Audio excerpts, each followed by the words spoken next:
I am so sorry about the audio. I had the waterproof cover on from outside and forgot to remove it. Belt sander with a bent shaft, and I don't know if you can measure here, but let's see. Yeah, you can totally see it.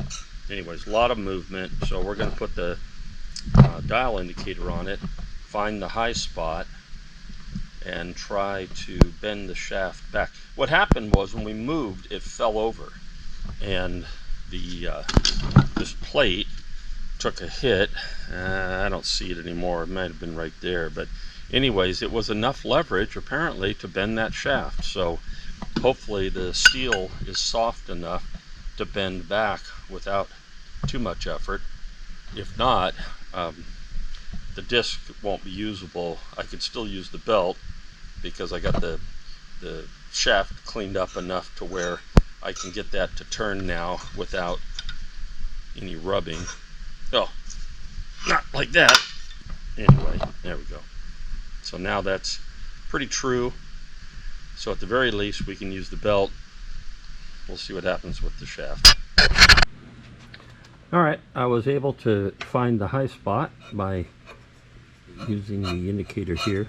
The high spot being right about there. I put a red mark on top of the shaft to show that.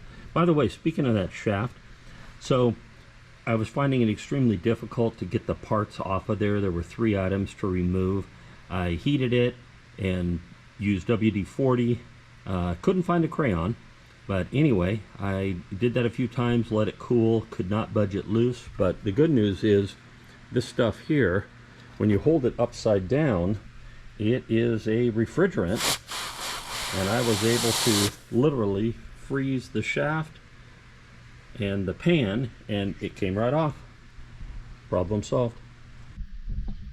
Alright, so I've bent it 3 times, different angles, and checked for clearances, and I know I'm moving the camera around, but that's actually pretty good. So we're good. I'm going to put it all back together, and hopefully we'll have a sander again. Alright, about 15 minutes spent with the scraper and sander, and there's some old glue on there, and it was well, not wanting to come off.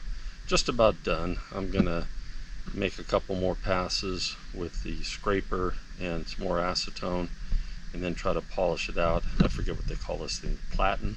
I don't know. Anyway, more to follow. Alright, the surface has been cleaned, and just found one dimple, a couple of creases. So the next step is, after this is mounted and secured, then I've got this pad that we're going to stick on it, which is Velcro, hook and loop.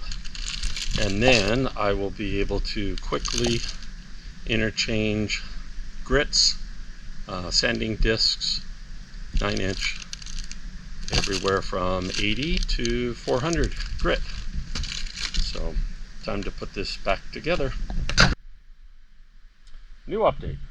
I sanded all of this, took this off, sanded that all down, oiled it. I've got all the pieces back together. The unbalance situation, I straightened it pretty good. So anyway, I got all done. I hooked up a hose for the dust collector and turned it on, and it doesn't work. So anyways, I bypassed the switch, and the motor is good, but the control box isn't. Not complete. I've got to take this apart and fix it or replace it. More fun.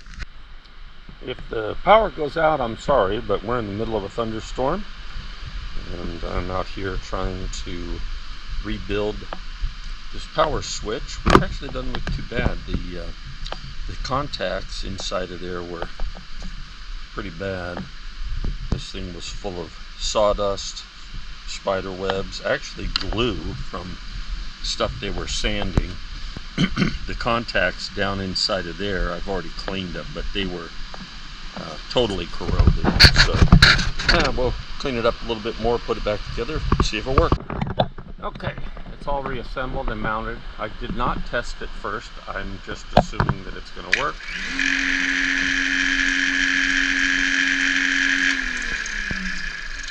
Because I've had switches like that fail before.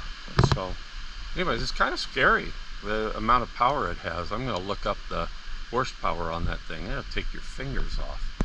So anyways, back in service. I ordered the belts, 6x48s. Hopefully that'll be here in a few days, and I can start using the sander after I get the dust collector hooked up to it.